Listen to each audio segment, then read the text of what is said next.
Hey everyone, welcome back to the channel. My name is Suraj, and in today's video, I'll be inviting one of the proficient data engineers on my channel to discuss more into data engineering, how a beginner can step into data engineering, or maybe how an experienced data engineer can deep dive into data engineering and get in more insights about the his upcoming scopes, wherein he's standing as of now, wherein he can go.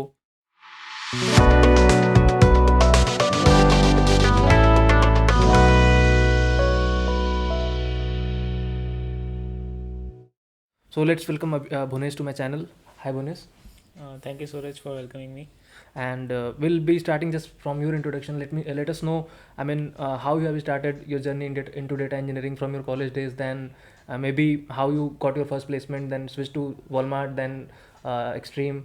So let us know about those things in detail. That Yeah, will help the beginners as well as the experienced to yeah, sure. get into the data engineering more. या Yeah. So basically जब हम college days में होते हैं तो mainly जो focus रहता है वो डीएसए का रहता है, कॉम्पिटिटिव प्रोग्रामिंग का रहता है। जैसे कि मेरा जो कॉलेज था Motilal Nehru national institute of technology था, जिसमें मेरा जेई के थ्रू सिलेक्शन हुआ था। तो वहाँ पे बेसिकली जो कैंपस का इन्वायरमेंट था, जो लोग है ना डीएसए पे ज़्यादा फोकस करते थे, तो वहाँ पे प्रोजेक्ट बेस्ड पे ज़्यादा फोकस नहीं किया जाता था, जैसे कि वेब डेवलपमेंट, एआईएमएल, मतलब थोड़ा बहुत किया जाता था, major projects, minor projects, but इतना ज़्यादा फोकस नहीं था। मेनली मैं कहूँगा कि जो बैकबोन थी प्लेसमेंट सेशन की वो थी डीएसए। अच्छा। तो काफ़ी ज़्यादा हमने डीएसए वहाँ पे सॉल्व किए थे क्वेश्चंस, कोड शेफ और कोड फोर्सेस वगैरह पे। उसके बाद मैंने कुछ प्रोजेक्ट्स बनाए थे, जैसे कि मैंने एंड्रॉयड पे भी कुछ प्रोजेक्ट्स बनाए थे अपने for my CV and all. उसके बाद जो मेरा फाइनल प्रोजेक्ट था, मतलब कि मेजर प्रोजेक्ट जिसको हम बोलते हैं, फाइनल ईयर में हम करते हैं, तो बेसिकली वो मैंने एआईएमएल का एक प्रोजेक्ट किया था, light detection using IoT device. तो उसमें आईओटी डिवाइस का भी यूज़ किया था और एआईएमएल का भी यूज़ किया था। तो बेसिकली वहाँ से कहीं ना कहीं एक इंटरेस्ट आने लग गया था डेटा साइंस की तरफ। बट जब मेरा प्लेसमेंट हुआ था, जैसे कि एयरटेल में मेरा कैंपस प्लेसमेंट हुआ था, तो वहाँ पे सारे जो राउंड्स थे वो ऑल अराउंड डीएसए थे, और कुछ कुछ उन्होंने डेटाबेस से रिलेटेड भी क्वेश्चंस पूछे थे। तो जब मेरा फाइनली सिलेक्शन हुआ तो randomly team allocation, department allocation होता है। अच्छा। तो कोइंसिडेंटली मेरा जो सिलेक्शन था वो डेटा इंजीनियरिंग में ही हुआ था, और मेरा डेटा में इंटरेस्ट भी था।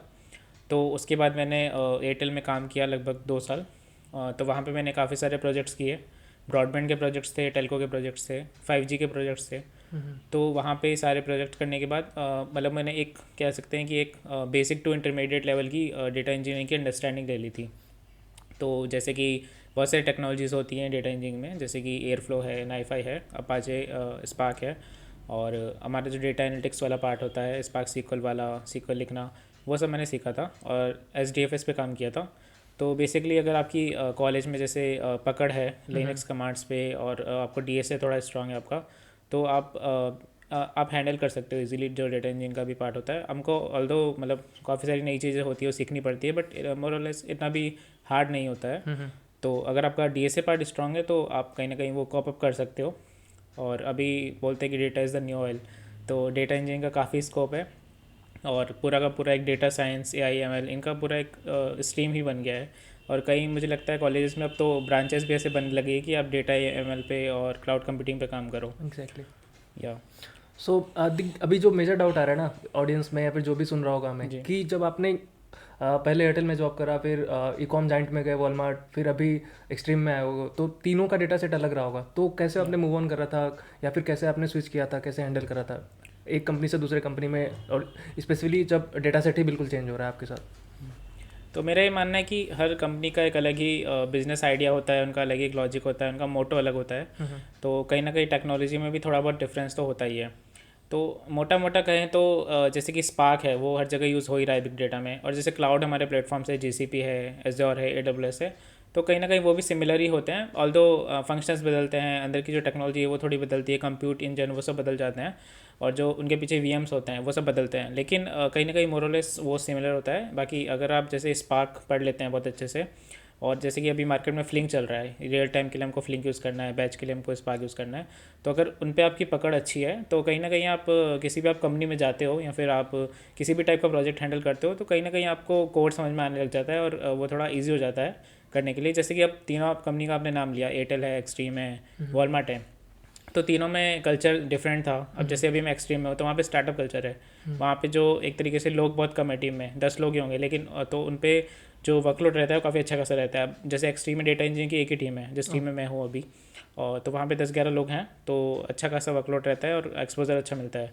अब जैसे मैं वॉलमार्ट में जब मैं था तो वहाँ पे एमएनसी कल्चर था कि थोड़ा मतलब कि समझ रहे हो आपकी एक वीक में हमको एक आध कोड चेंजेस करना है, मतलब काफ़ी स्लो चलना, कंफर्ट जोन में रहना, उस टाइप का कल्चर था वहाँ पे।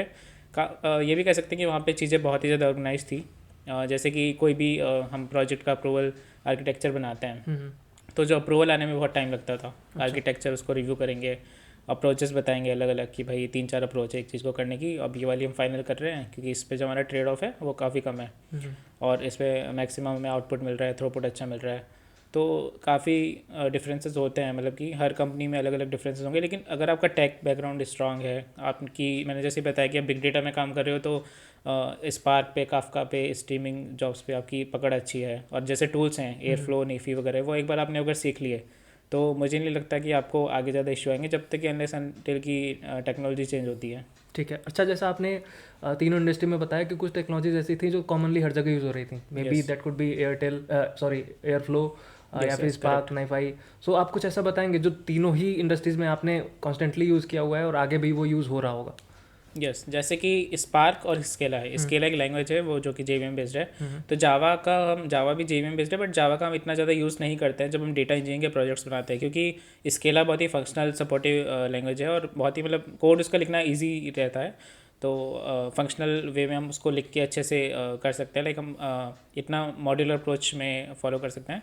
जावा में हमें बहुत लंबा लंबा कोडिंग लिखना पड़ता है क्योंकि जैसे रिक्वायरमेंट्स आती है हमारे पास तेज़ी से, तो उसको कैटर करने के लिए मुझे लगता है कि स्केला पाइथन हम यूज़ करें तो ज़्यादा अच्छा है। तो जैसे कि आपने पूछा कि कौन से कॉमन थे थ्रू आउट द 3 कंपनीज या 4 कंपनीज जो भी हैं, तो जैसे कि स्पार्क और स्केला ये काफ़ी कॉमन चीज़ है। अगर आपने बिग डेटा में ये वाला पार्ट सीख लिया, मतलब कोई भी डेटा इंजीनियर को ये पार्ट तो सीखना ही पड़ता है। अगर वो नहीं सीखा तो फिर आप मतलब वो ये कि इधर उधर घूमते घामते रह जाओगे ओके। और एंड में कुछ हासिल नहीं होगा। आपको अच्छी कंपनी में जाना है, प्रोडक्ट बेस्ड कंपनी में जाना है, अच्छा पैकेज लेना है, तो उसके लिए आपको स्पार्क और स्केला की नॉलेज अच्छी होनी चाहिए। स्केला की अगर नहीं भी है मान लो, तो पाइथन की अगर हो, जैसे कि पाइस का स्पार्क जिसको हम बोलते हैं, पाइथन प्लस स्पार्क, पाई स्पार्क, तो उसकी नॉलेज अच्छी हमें होनी चाहिए, इंडेप्थ होनी चाहिए। जितने भी फंक्शंस वगैरह होते हैं, विंडो फंक्शंस, और जो भी हम मतलब जैसे भी हम कोडिंग कर रहे हैं उसकी A to Z, end to end project delivery कैसे करनी है, तो वो सब पता होना चाहिए। अच्छा, मतलब आप ये कह रहे हो कि स्पार्क तो आना ही आना चाहिए, साथ में स्केला और पाइथन में हम कोई एक ऑप्ट कर सकते हैं initially to get yes, into data engineering, correct, later on we can figure out कि स्केला करेक्ट, हमें और इन डेप्थ जाना है कि Python is working for me. Yeah correct. Okay then, so next doubt जो हो सकता है कि कई लोगों को आ रहा होगा कि डेटा आर्किटेक्चर कैसा था अभी करंट रोल में एक्सट्रीम पे, या फिर जो पहले आपने काम करा है वॉलमार्ट या फिर एयरटेल के साथ, इनका डेटा आर्किटेक्चर डिफरेंस या फिर मेजर क्या क्या डिफरेंसेस आपने फेस करा था इनमें? डेटा आर्किटेक्चर हम बोले तो जैसे कि मेनली क्लाउड का भी एक डिफरेंस आता है कंपनीज़ में। जैसे कि अभी हम यहाँ पे AWS यूज़ कर रहे थे एक्सट्रीम में, और वॉलमार्ट में मैं GCP यूज़ कर रहा था। तो एक तो वो डिफरेंस हो सकता है कि क्लाउड सर्विसेज का हमारा डिफरेंस है। उसके अलावा प्रोसेसिंग का भी एक हो सकता है कि हम किस टाइप से डेटा को स्टोर कर रहे हैं। जैसे कि हम ETL बोलते हैं, बेसिकली एक्सट्रैक्ट ट्रांसफॉर्म लोड, और हमारा एक ETL भी, एक ALT भी होता है, एक्सट्रैक्ट लोड एंड ट्रांसफॉर्म। तो उस टाइप के भी डिफरेंसेस देखने को मिलते हैं। तो जैसे कि कई बार सोर्सेज हमारे अलग अलग हो सकते हैं कि स्टॉर्म से आ रहा है हमारा डेटा, या फ्लिंक से आ रहा है, नीफी से डेटा आ रहा है, तो हम सोर्स डेटा पे लेके आते हैं अपने सिस्टम में, और फिर हम उसकी प्रोसेसिंग करते हैं, उस पर ओलेप बनाते हैं, डेटा सेट बनाते हैं, और फिर उसको हम लोड कर देते हैं finally to the end users. तो उसमें भी डिफरेंसेस हो सकते हैं कि डैशबोर्डिंग के लिए सुपर सेट वगैरह यूज़ कर रहे हैं हम, या फिर टैबलू यूज़ कर रहे हैं, या फिर हम रियल टाइम में फ्लिंक स्ट्रीमिंग यूज़ कर रहे हैं, फ्लिंक कर रहे हैं, स्पार्क का स्ट्रीमिंग यूज़ कर रहे हैं, या फिर हम OD के थ्रू CDC लगा रहे हैं, या फिर हम टैबलू के थ्रू डैशबोर्डिंग कर रहे हैं। तो उस टाइप के डिफरेंसेस देखे जाते हैं। जैसे कि वॉलमार्ट में सुपर सेट का भी यूज़ था, और धीरे धीरे वो टैबलू को डिस्कार्ड करते जा रहे थे। और जैसे कि जब मैं एक्सट्रीम में था तो यहाँ पे टैबलू भी यूज़ हो रहा है, और पैरेलली सुपर सेट भी यूज़ हो रहा है। ओके। सो अभी ये जो आपका करंट रोल है एक्सट्रीम में, यहाँ पे मुझे लगता है ये OTT बेस्ड है, राइट? या तो मोरलेस इसमें रियल टाइम डेटा प्रोसेसिंग भी हो रहा होगा, इंजेक्शन भी हो रहा होगा, करेक्ट। तो वो आप अभी कैसे हैंडल कर रहे हो यहाँ पे? तो रियल टाइम के लिए हम जैसे फ्लिंक पे भी मूव करते हुए जा रहे हैं, और बाकी हम स्पार्क स्ट्रीमिंग की भी हमने पाइपलाइंस ले रखी है। उसके अलावा जो बैच है वो हम मेनली स्पार्क के थ्रू यूज़ कर रहे हैं। उसके अलावा यह है कि जो हमारे डेटा सेट बन जाते हैं जब, तो हम उस पर ट्रीनो इंजन एक होता है क्वेरी के लिए, तो वो हम यूज़ करते हैं, और एनालिटिक्स टीम को भी हमने वो प्रोवाइड किया हुआ है। उसके बाद वो अपनी डैशबोर्डिंग के लिए जैसे कि टैबलू का यूज़ करते हैं, सुपर सेट का यूज़ करते हैं। अच्छा अच्छा, हाँ। ठीक ठीक है। और अभी तक के आपके करियर में क्या एसक्यूएल नो एसक्यूएल जैसा डिबेट भी कहीं आपने फेस करा है, कैसे हैंडल करा है? और ये मतलब data engineer, modern data engineering कह लो, टेबलू टर्म है, लेकिन इसमें कहाँ स्टैंड करता है? मतलब द क्वेश्चन इज कि एसक्यूएल वर्सेस नो एसक्यूएल में आप क्या देख रहे हो? आपका व्हाट्स योर साइड? हाँ, ये कई बार पूछा भी जाता है सीक्वल नो सीक्वल का, और कई बार इस पर डिबेट भी होता है ऑर्गेनाइजेशंस में। तो मेरा ये मानना है कि जैसे कि कई बार हमें नो सीक्वल पे जाना ही पड़ता है, लाइक हमारा डेटा यूज़र का एट्रीब्यूट्स है, लाइक कोई एट्रीब्यूट है उसके पास, कोई नहीं है। जैसे कि ये हो सकता है कि किसी ने अब एक्सट्रीम ऐप पे किसी ने वॉच किया है, लाइक 600 मिनट से ज़्यादा वॉच कर लिया है 5 डेज़ में, इस टाइप से कुछ है। अच्छा। तो किसी में फीचर अवेलेबल हो सकता है, किसी में नहीं हो सकता है। या फिर जैसे ट्विटर एपीआई से आप इंटीग्रेट कर रहे हो उस टाइप का कोई डेटा है, या फेसबुक एपीआई से आप डेटा को इंटीग्रेट कर रहे हो, तो वहाँ पे हम नो सीक्वल को ही प्रेफर करते हैं। बट सीक्वल की भी अपनी एक इंपॉर्टेंस है, लाइक हमारा डेटा जो है बहुत ही कई ऑर्गेनाइज डेटा है। मान लो कि हमारा कोई बिलिंग का टेबल है, रेवेन्यू का कोई टेबल है, उसको हम किसी को शो करना चाहते हैं, बिजनेस स्टेक होल्डर्स को हम शो करना चाहते हैं, तो वहाँ पे हम नो सीक्वल को तो प्रेफर नहीं करेंगे। ऑब्वियसली हमको सीक्वल मैनर में दिखाना पड़ेगा, डैशबोर्डिंग करके दिखाना पड़ेगा। तो मतलब वो ये कि यूज़ केस पे डिपेंड करता है, सीक्वल की भी अपनी एक इंपॉर्टेंस है और नो सीक्वल की भी अपनी एक इंपॉर्टेंस है। ओके, मैं डिपेंड करता है कि उस ऑर्गेनाइजेशन में क्या ट्रेंड चल रहा है, या फिर क्या प्रिफर्ड है पर्टिकुलर स्टेक होल्डर्स को। Correct, depends on organization. और उसमें भी डिपार्टमेंट्स जैसे भी हैं, अब जैसे कि एयरटेल में पेमेंट बैंक का भी डिपार्टमेंट है, तो वहाँ पे मुझे लगता है कि डेटा को जितना ज़्यादा, अब बैंक्स में हम डेटा को जितना ज़्यादा ऑर्गेनाइज रखते हैं तो उतना ज़्यादा बेटर रहेगा, तो वहाँ पे हम सीक्वल यूज़ करते हैं। ठीक है। नेक्स्ट डाउट कुड बी कि जो अभी हम बिग डेटा का ही डिस्कशन कर रहे हैं, राइट? तो ये ट्रेडिशनल डेटा सेट जो हुआ करता था, या फिर डेटा स्टोरेज का अमाउंट हुआ करता था, उससे काफ़ी ज़्यादा होता है। Yes. तो कैसे आप हैंडल कर रहे हो लार्ज डेटा सेट को करंटली एक्सट्रीम में? Then how you are handling in your past roles in Walmart and then in Airtel? या तो लार्ज डेटा की बात करें तो अब हम ये देखें कि जो रॉ डेटा होता है, सोर्स डेटा होता है, जैसे कि हमारे पास क्लिक स्ट्रीम से डेटा आ रहा है एक्सट्रीम एप्लीकेशन में, या वॉलमार्ट में जैसे कोई भी ट्रांजेक्शन होता है तो वहाँ पे जो डेटा आ रहा है, तो मुझे लगता है कि कहीं ना कहीं हमें वहीं पे रूल्स अप्लाई कर लेनी चाहिए। जो भी सोर्स डेटा हमारा है कि इसकी क्लीनिंग कर लेनी चाहिए बेसिकली डेटा की, जिसको हम बाद में यूज़ करने वाले हैं, तो अपने यूसेस के अकॉर्डिंग उसकी क्लीनिंग अगर हम कर लें तो डेटा को हम थोड़ा मैनेज कर सकते हैं ईजिली, और हम पार्टीशन वे में उसको रखें, इंडेक्सेस बना के रखें, तो उस टाइप से हम डेटा को मैनेज कर सकते हैं।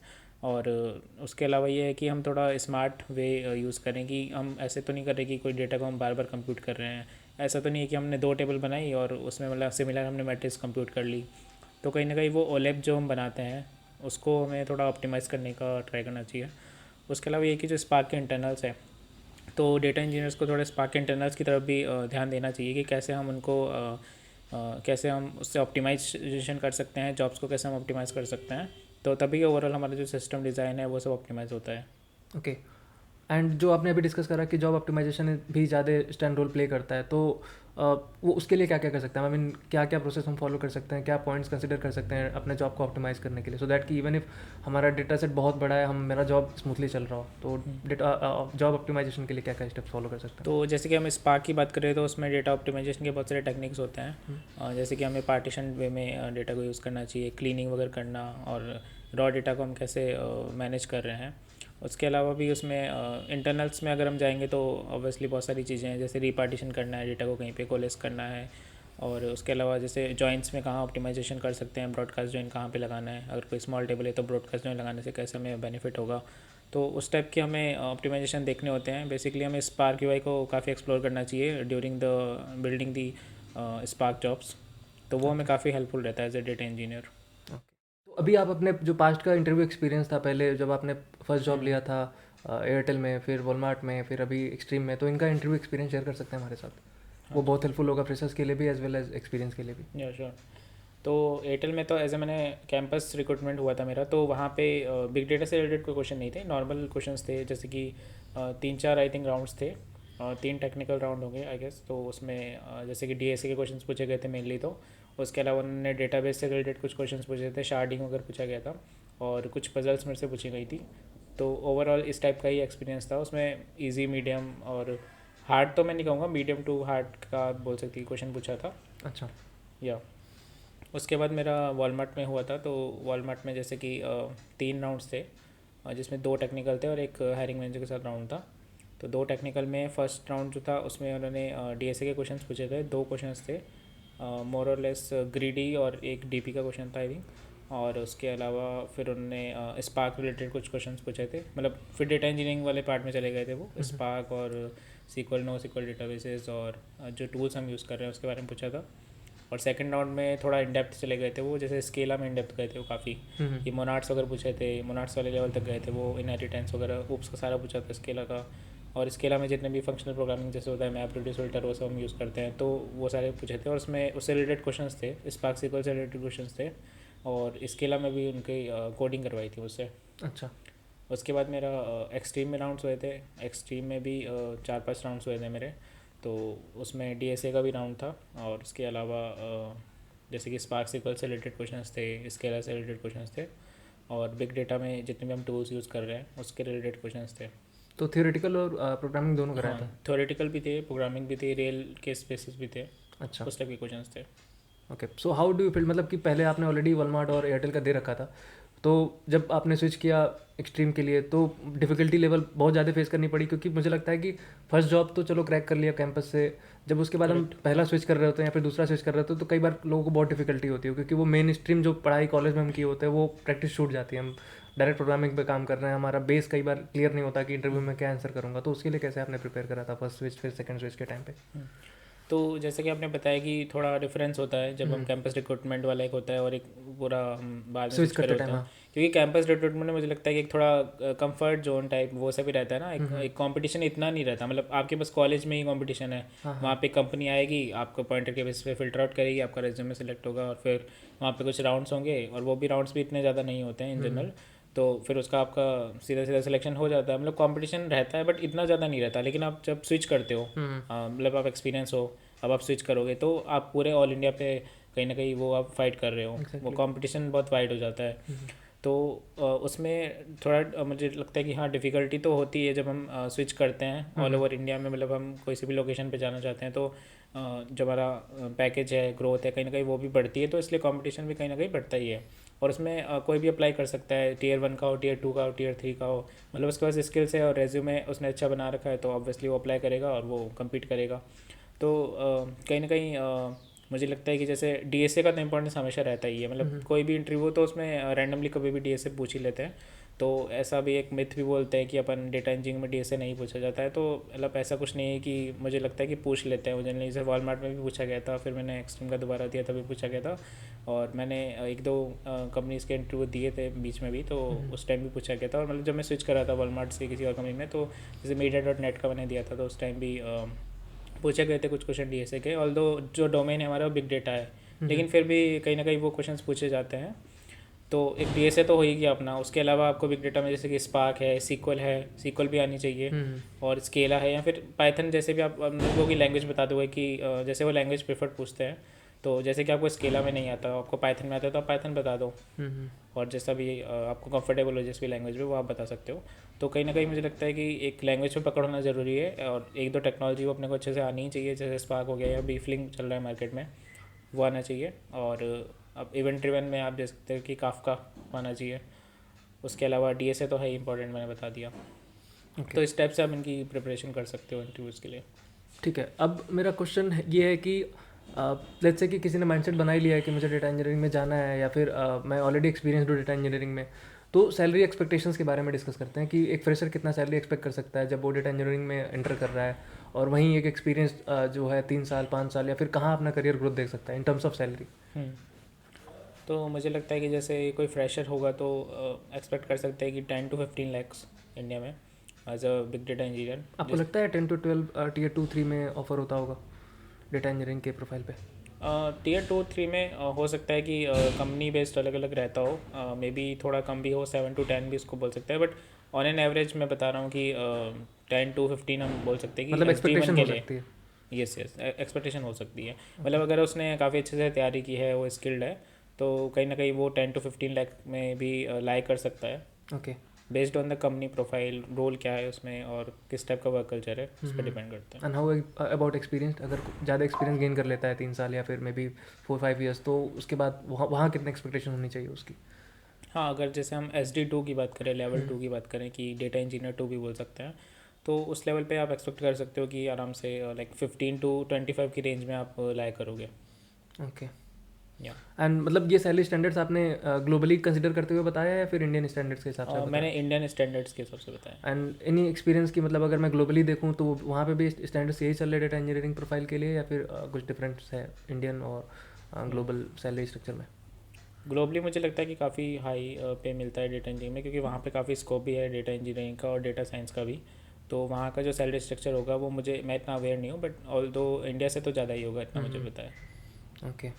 And how do you see, मतलब अभी डेटा इंजीनियरिंग या फिर डेटा एनालिस्ट, डेटा साइंटिस्ट, जो डेटा प्रोफाइल्स हैं उनका डिमांड अभी कितना है, आने वाले टाइम में क्या होने वाला है, बढ़ रहा है या फिर आप देख रहे हो कि डिमांड राइज ही हो रहा है, और कंपटीशन मार्केट में कितना है डेटा इंजीनियरिंग प्रोफाइल में? या सो बोलते हैं कि data is the new oil, क्योंकि डेटा जो है वो एक्सपेंड करता जा रहा है। कोई भी एप्लीकेशन है, लाइक हम अभी एप्लीकेशन का एग्जांपल है कि जेप्टो है, ब्लिंकिट है, जो हम डेली यूज़ कर रहे हैं एप्लीकेशंस, उनमें आप देखोगे कि डेटा बढ़ता ही जा रहा है। तो मुझे लगता है कि डेटा इंजीनियर्स का, डेटा साइंटिस्ट का या डेटा एनालिस्ट हम बोले तो उनका जो स्कोप है मार्केट में फ्यूचर में काफ़ी अच्छा स्कोप है और काफ़ी इमर्जिंग ट्रेंड है इसमें। तो इसका जो टेक स्टैक है वो भी काफ़ी ट्रेंडिंग है। मतलब ऐसे नहीं बोल सकते कि बहुत ही पुराना हो गया है, 40-50 साल पुराना है, ऐसा नहीं है। मतलब सब कुछ ट्रेंडिंग है, नया है। तो इसका कहीं ना कहीं इंटरेस्टिंग एरिया भी है। तो मुझे लगता है कि स्कोप काफ़ी अच्छा है। अगर कोई भी इसमें अगर स्विच करना चाहें, अगर बैकएंड वाले भी इवन मैं कह रहा हूँ कि आना चाहें, तो भी काफ़ी अच्छी अच्छी सैलरीज यहाँ पे मिलती हैं। अच्छा, तो जैसा आपने बताया, अभी इंट्रोड्यूस कर ही दिया कि बैकएंड वाले भी स्विच कर सकते हैं, तो आप एक काइंड ऑफ रोड मैप बता सकते हैं उन एक्सपीरियंस गाइज के लिए जो लेट्स से कि सॉफ्टवेयर इंजीनियरिंग में है या फिर बैकएंड में है, फ्रंट एंड में है, और वो अपना करियर आगे डेटा इंजीनियरिंग या फिर डेटा प्रोफाइल्स के लिए देख रहे हैं, तो वो कैसे प्लान कर सकते हैं, कैसे मूव ऑन कर सकते हैं? तो अगर कोई बैकएंड इंजीनियर है जिसको हम बोले कि भाई उनको डीएसए अच्छा आता है, सिस्टम डिज़ाइन अच्छे से आता है और Java based Spring Boot applications बनाना आता है, एपीआई बनाना अच्छे से आता है, तो अगर वो भी डेटा इंजीनियरिंग की तरफ मूव करना चाहें तो उसमें कोई इशू नहीं है। तो उनको बेसिकली डीएसए तो आता ही है। अब सिस्टम डिज़ाइन की जगह पे उनको डेटा मॉडलिंग की तरफ थोड़ा सा मतलब अपना ध्यान देना पड़ेगा, क्योंकि डेटा इंजीनियरिंग में हम वहाँ पे डेटा मॉडलिंग के क्वेश्चंस दे सकते हैं इंटरव्यूज़ में, कि हम सिस्टम डिज़ाइन के इतने हमें जो ट्रेडिशनल सिस्टम डिज़ाइन होता है उसके क्वेश्चन इतने नहीं मिलते हैं इंटरव्यू में। तो कहीं ना कहीं डीएसए वाला पार्ट कॉमन हो गया। उसके अलावा उनको जैसे कि सीक्वल भी इतना कोई इशू नहीं है। सीक्वल भी एक तरीके से बोल सकते हैं कि हम कॉमन हो गया डेटा इंजीनियरिंग और बैकएंड इंजीनियरिंग में। तो जो फ़र्क आता है, एक आता है कि हमको स्पार्क वगैरह सीखना पड़ेगा, और जो टूल्स हैं जैसे कि कोई भी एक क्लाउड प्लेटफॉर्म सीख लो।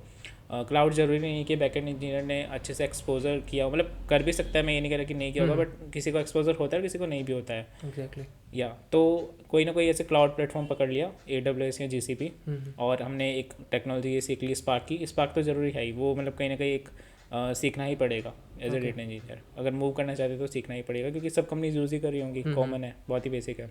ओके। उसके अलावा सीक्वल और डीएसए का हमारा पार्ट कॉमन हो गया। और जो कुछ टूल्स है जैसे कि एयरफ्लो नाइफाई है, वो थोड़ा बहुत देख सकते हैं। मतलब ऐसा नहीं है कि भाई एयरफ्लो नाइफाई नहीं आता तो इंटरव्यू से बाहर कर देंगे, ऐसा कुछ नहीं है। बेसिक अगर नॉलेज हो, अगर ट्यूटोरियल्स देख रखे हैं तो कहीं ना कहीं वो भी स्विच कर सकते हैं और बहुत ही उनको अच्छी सैलरीज भी मिल सकती है। ठीक है, गुड। और एक्सपीरियंस के लिए कोई ऐसे टूल्स भी हैं या फिर स्किल्स भी हैं जो जिस पे उनको ज़्यादा फोकस करना चाहिए? मे बी मैं उनकी बात नहीं कर रहा हूँ कि जो अभी डोमेन स्विच करना चाह रहे हैं, जो ऑलरेडी डेटा इंजीनियरिंग में 3-4 साल से काम कर रहे हैं, तो आप उनको क्या सजेस्ट करते हैं कि कुछ स्किल्स ऐसे होंगे जिन पे कुछ ज़्यादा उनको फोकस करना चाहिए अपने करियर ग्रोथ में भी? डेटा इंजीनियरिंग में अभी काम कर रहे हैं तो उनका प्लान हो कि मैं आगे 1-2 साल में डेटा साइंटिस्ट प्रोफाइल पर जाऊँगा, तो क्या वो उस पर मतलब प्लानिंग कर सकते हैं या फिर किन चीज़ों पर ज़्यादा उनको ध्यान देना चाहिए? जो एक्सपीरियंस डेटा इंजीनियर है तो उनको कहीं ना कहीं मुझे लगता है कि स्पार्क की और इन डेप्थ नॉलेज इंटरनल्स की कैसे वर्किंग हो रही है, जॉइन हम लगा रहे हैं तो क्या हो रहा है, पीछे क्या हो रहा है, बैकएंड में क्या हो रहा है, रिपार्टीशन हम कर रहे हैं, कॉलेज कर रहे हैं तो बैकएंड में एक्चुअली में क्या हो रहा है। एक तो वो वाली जो नॉलेज हो गई स्पार्क इंटरनल्स जिसको बोलते हैं, बहुत ही फेमस है मार्केट में। फिर हो गया कि हमारा एक फ्लिंक सीख लिया, काफका सीख लिया, उसके इंटरनल सीख लिया, मतलब plug and plug it out नहीं, मतलब काफका का ऐसे नहीं कि भाई हम डेटा सेंड कर रहे हैं, राइट कर रहे हैं, वो सब नहीं। मतलब काफका इंटरनली कैसे मैनेज कर रहा है अपने ऑफसेट्स को, कैसे वो उसके जो ब्रोकर से वर्क करते हैं, और फॉल्ट टॉलरेंस कैसे वो मेंटेन करता है, और उसके जो कंज्यूमर प्रोड्यूसर है, कंज्यूमर ग्रुप कैसे वर्क करता है। तो वो सारी चीज़ें जो इंटरनल्स है काफका के, वो आने चाहिए। और डेटा मॉडलिंग जिसको हम बोल सकते हैं, डेटा मॉडलिंग सिस्टम डिज़ाइन वाला जो पार्ट होता है, मतलब सिस्टम डिज़ाइन बैकएंड उनको ट्रेडिशनल नहीं देखना होता है, डेटा इंजीनियर को मॉडलिंग टाइप से देखना होता है। तो डेटा मॉडल हम कैसे बनाएंगे, और फैक्ट टेबल, डायमेंशन टेबल, इन सब की इन्फॉर्मेशन, जो स्लोली चेंजिंग डायमेंशंस होती है उसमें भी अलग अलग टाइप होते हैं, टाइप 1, टाइप 2, टाइप 3, तो वो सब देखना होता है। और इसके अलावा कैसे हम ऑप्टिमाइज्ड कोड लिख सकते हैं, कैसे हम अच्छे से एक कोड डिज़ाइन कर सकते हैं, कैसे हम प्रोजेक्ट्स को डिज़ाइन करते हैं। तो एक्सपीरियंस लेवल पे थोड़ा इन डेप्थ हमको जाना होता है। बेसिकली ये फ़र्क पड़ जाता है एक 1 to 2 ईयर वाले में और 4 to 5 ईयर वाले में, ये डिफरेंस पड़ता है मेनली। ओके। और जब भी अभी मार्केट में देख रहे होगे आप या फिर हम सब देख रहे हैं कि AI ML ChatGPT LLM इनका काफ़ी ज़्यादा ट्रेंड चल रहा है, तो आप कहाँ देखते हो कि डेटा इंजीनियरिंग के जो जॉब्स हैं, या फिर लेट्स से कि कहाँ स्टैंड कर रहा है अभी data engineering parallelly as compare to AI ML ChatGPT LLM, हम इनको डेटा इंजीनियरिंग के साथ कैसे एक साथ कंबाइन कर रहे हैं, या फिर इनका क्या मतलब रोल है अभी डेटा इंजीनियरिंग रोल्स में? आई मीन बहुत ज़्यादा इम्पैक्ट करने वाला है, या फिर मुझे सीखना ही पड़ेगा, या फिर ना सीखूँ तो भी मैं ग्रो कर सकता हूँ? करेक्ट। सो जैसे कि चैट जीपीटी आ गया, LLM है, तो कई लोगों को लगता है कि भाई हमारी जॉब चली हाँ, जाएगी। एग्जैक्टली। जो तो मुझे लगता है कि जॉब जाने का मैं नहीं बोलूँगा, मैं इसको ऐसे बोल सकता हूँ कि जॉब्स का माइग्रेशन हो जाएगा। जैसे कि चैट जीपीटी आएगा या फिर और भी कई सारे टूल्स आएंगे AI बेस्ड, तो वो क्या करेंगे बेसिकली, वो हमारी हेल्प करेंगे बहुत सारी चीज़ों को ऑटोमेट करने के लिए, बहुत सारे टास्क को ऑटोमेट करने के लिए। जैसे कि आज हम जाएँ चैट जीपीटी में बोले कि भाई ये कोड मुझे लिख के दे दो, तो वो कोड लिख के दे देगा। तो अब उस कोड में बहुत सारा होता है कि जैसे चैट जीपीटी ने एक्चुअली में बात थोड़ी ना की, प्रोडक्ट मैनेजर से बात नहीं की, बिजनेस से बात नहीं की, उसने यूज़ केस को समझा कहाँ पे। एग्जैक्टली। तो कहीं ना कहीं ह्यूमंस की जो रिक्वायरमेंट है वो हमेशा रहेगी। मतलब ऐसे नहीं बोल सकते कि डेटा इंजीनियरिंग का रोल रिमूव हो जाएगा या डेटा साइंटिस्ट का रोल रिमूव हो जाएगा, ये नहीं होगा, इमाइग्रेशन होगा। और कहीं ना कहीं जैसे डेटा गवर्नेंस जो है वो बढ़ेगा, सिक्योरिटी, उन चीज़ों पे जॉब्स माइग्रेट होगी, तो वो चीज़ें मार्केट में बढ़ेंगी। ओके। मुझे लगता है जॉब्स माइग्रेट होती चली जाएंगी। और जैसे कि कोड लिखने का ही नहीं होता, मतलब ऐसे डेटा इंजीनियर जो है वो केवल कोड ही नहीं लिखता ना, वो और भी बहुत सारी चीज़ें करता है, मल्टी फंक्शनल चीज़ें हैं। प्रोडक्ट मैनेजर से बात करना, बिजनेस से बात करना, रिक्वायरमेंट को समझना, फिर एंड टू एंड देखना। और कहीं आप देख सकते हो कि जैसे प्रोडक्शन हमारा फट जाता है, कई बार बोलते हैं प्रोडक्शन फट गया, या पेज ड्यूटी अलर्ट्स आ जाती हैं, तो बहुत सारी चीज़ें होती हैं। तो वो चैट जीपीटी को इंटीग्रेट करने में अभी काफ़ी टाइम लगेगा मुझे लगता है, और उसकी जो एक्यूरेसी है उस पर अभी भी डाउट है। ओके। तो आप ये कह रहे हो कि हमारा जॉब नहीं जाने वाला, but migration surely Yes. Possible है, और उसके लिए हमें सीखना ज़रूरी है। Yes. Okay. So now discussing about in terms of कि कोई ऑलरेडी सर्विस बेस्ड कंपनी में जॉब कर रहा है 2-3 साल से, अब उसको ट्रांजिशन करना है एक प्रोडक्ट बेस्ड कंपनी में, तो किन चीज़ों पे उसको अब और ज़्यादा ध्यान देनी पड़ेंगी, क्या करना पड़ेगा कि वो इजीली ट्रांजिशन कर पाए एक सर्विस बेस्ड कंपनी से प्रोडक्ट बेस्ड कंपनी में?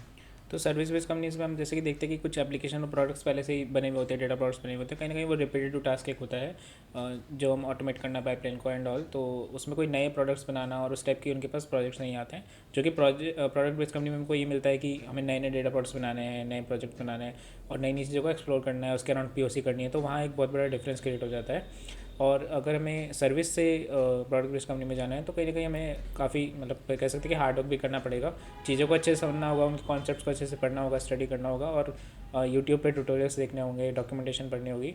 तो कहीं ना कहीं वो एक लॉजिक बिल्डिंग वाला पार्ट जो है वो स्ट्रॉन्ग कर सकते हैं, DSA को हम स्ट्रॉन्ग कर सकते हैं। और जैसे स्पार्क SQL है, स्पार्क में जैसे विंडो फंक्शन हैं उसका नहीं पता होता है कई लोगों को, तो उन सब चीज़ों को स्ट्रॉन्ग करते हुए जाना है कि कैसे हम अपने लॉजिक्स को और ऑप्टिमाइज़ कर सकते हैं, जॉब्स को और ऑप्टिमाइज़ कर सकते हैं। और एक एक्सप्लोरेशन वाला जो एक माइंड होता है, माइंड सेट होता है कि ग्रोथ माइंड सेट, कि हमें ग्रोथ करनी है, सर्विस से प्रोडक्ट बेस में जाना है, अपना पैकेज अच्छा करना है, और टेक्निकली भी हमको मतलब अच्छा साउंड करना है, और हमें स्किल सेट अपना ग्रो करना है। तो उसके लिए कहीं ना कहीं हमें और नए नए चैलेंजेस हमें एक्सेप्ट करने चाहिए। Okay. Now talking about myths, industry में कई सारे मिथ्स है डेटा इंजीनियरिंग को Correct. लेके, कि सैलरी अच्छी है कि नहीं है, करेक्ट। हम सिक्योर्ड है कि नहीं हमारा जॉब, उसके Correct. बाद DSA रिक्वायर्ड है कि नहीं। तो इसको वन बाय वन डिस्कस करते हैं। Okay. पहला कि how much coding is actually required, और उसमें भी हम DSA को कंसिडर करते हुए बताइएगा कि DSA कहाँ तक आना चाहिए, क्या क्या आना चाहिए DSA में। करेक्ट। तो कोडिंग का जैसे कोई मिथ है कि भाई बैकएंड इंजीनियर ज़्यादा करता होगा और डेटा इंजीनियर कम करता होगा, तो ऐसा कुछ भी नहीं है, ये बहुत ही बड़ा मिथ है। मुझे लगता है कि दोनों ही इक्वल कोडिंग में पार्टिसिपेट करते हैं। और कहीं ना कहीं जो DSA का भी एक रिक्वायरमेंट होता है, तो बेसिक मैं बोलूँगा कि मोरलेस सिमिलर सा ही होता है। हम हाँ ये अज्यूम कर सकते हैं कि बैकएंड वाले इंजीनियर को इंटरव्यू में लगातार पूछा जाता है, तो प्रिपरेशन मोड में भी रहता होगा, तो उसको थोड़ी सी बोल सकते हैं कि ज़्यादा एडवांटेज होती होगी। लेकिन ऐसा नहीं है कि जो डेटा इंजीनियरिंग में ऑलरेडी वर्क कर रहे हैं, तो हो सकता है कि कोई बहुत ही अच्छा DSA हो, लेकिन उसने out of passion data engineering में चूज़ किया हो, या फिर ML में वो चला गया हो, तो वो भी एक थोड़ा सा मिथ हम बोल सकते हैं कि है। और सैलरी की बात करें तो मैंने ऐसे बहुत सारे पर्सनली डेटा इंजीनियर्स देखे हैं जिनकी सैलरी बैकएंड इंजीनियर से बहुत ज़्यादा भी है। ओके। मैंने पर्सनली ऐसा देखा है। तो ऐसा ये भी एक मिथ है कि डेटा इंजीनियर की सैलरी कम होगी, बैकएंड इंजीनियर की ज़्यादा होगी, तो ऐसा भी कुछ नहीं है। Okay. And how about security, job security in terms of, या फिर in comparison of other IT roles with data engineering profiles? अब जैसे कि जो नया ट्रेंड आ रहा है, बोलते हैं कि AI ML है, चैट जीपीटी है, वो कोड्स लिख देता है, तो मुझे तो लगता है उल्टा बैकएंड इंजीनियर की जो सिक्योरिटी है वो कम हो गई है डेटा इंजीनियर की कंपैरिजन में। और डेटा साइंस और डेटा इंजीनियरिंग में इनोवेशन बहुत है, क्रिएटिविटी बहुत है, और बहुत ही इंटरेस्टिंग एरियाज़ है, तो मुझे लगता है कि वहाँ पर ज़्यादा जॉब सब क्रिएट होगी, और बैकएंड में थोड़ा मतलब कम स्कोप मुझे लग रहा है। ओके। तो अभी हम एक रोड मैप डिस्कस कर लेते हैं जो एक बिगिनर के लिए हेल्पफुल हो, कि वो अगर डेटा इंजीनियरिंग में जाना चाहता है, अपना करियर बनाना चाहता है, तो वो क्या रोड मैप फॉलो करे। एक फ्रेशमैन के लिए मुझे लगता है कि जैसे कि मैं अभी एक फ्रेशमैन था, तो मैंने डेटा इंजीनियरिंग में मूव किया था। तो बेसिकली मेरा जो डीएसए वाला पार्ट था वो काफ़ी स्ट्रॉन्ग था और डेटाबेसेस की मुझे नॉलेज थी, और मेरा एक प्रोजेक्ट भी था एआईएमएल बेस्ड। तो कहीं ना कहीं वो इंटरेस्ट मेरे अंदर पहले से ही डेवलप हो चुका था। बट ऐसा एग्जांपल लेते हैं कि कोई फ्रेशमैन है जिसका मतलब ऐसा बोल सकते हैं कि किसी टीयर 2 कॉलेज से या टीयर 3 कॉलेज से कोई आ रहा है, तो उसका एक्सपीरियंस भी ऐसे मान सकते हैं कि हम डीएसए में कोई बहुत ज़्यादा नहीं है। एग्जैक्टली। और उसका डेटाबेसेस पे भी ज़्यादा नॉलेज नहीं है, और उसने कोई प्रोजेक्ट भी नहीं किया एआईएमएल में। मान लो कि उसने वेब डेवलपमेंट में कोई प्रोजेक्ट कर रखा है, ठीक है, या फिर उसने कोई एंड्रॉयड पे प्रोजेक्ट कर रखा है जिसका बिग डेटा से कोई लेना देना है नहीं। तो अगर कोई भी बिगिनर है जो कि डेटा इंजीनियरिंग में मूव करना चाहता है, तो कॉलेज में बेसिकली उनको डीएसए वगैरह पढ़ाया जाता है। तो डीएसए की एक तो नॉलेज होनी चाहिए, और अगर आपको डीएसए की अच्छी पकड़ है तो जो बिग डेटा में भी जो लॉजिक्स और जो हम बिजनेस लॉजिक्स वगैरह लगाते हैं, तो उनमें कहीं ना कहीं वो डीएसए यूज़ हो जाता है। तो डीएसए हो गया और सीक्वल हो गई, और स्पार्क का कहीं ना कहीं फंडामेंटल्स हमको पता होना चाहिए ताकि हम डेटा इंजीनियरिंग में स्विच कर सकें। और जो बेसिकली टूल्स होते हैं एयरफ्लो नाइफाई, उनका स्टार्टिंग में ना नॉलेज नहीं भी होता, जैसे मुझे भी कुछ नहीं पता था, एयरफ्लो नाइफाई मैंने कभी सुने भी नहीं थे। तो मैंने भी धीरे धीरे अपने सीनियर्स के साथ कोऑर्डिनेट करके एक्सपोजर उसका लिया और धीरे धीरे इसका स्टडी किया, तो मुझे चीज़ समझ में आने लगी। इस टाइप से कोई भी जो बिगिनर होता है वो डेटा इंजीनियरिंग की तरफ मूव कर सकता है। So these way some things जो हमने डिस्कस करा, होपफुली कि ये हेल्पफुल होगा एक्सपीरियंस के लिए भी और फ्रेशर्स के लिए भी। Thank you so much Bhuvnesh for coming and giving your time on my channel, and hopefully हम आगे भी कोलैबोरेट करें और ऐसे कंटेंट बना पाएँ। Thank you so much.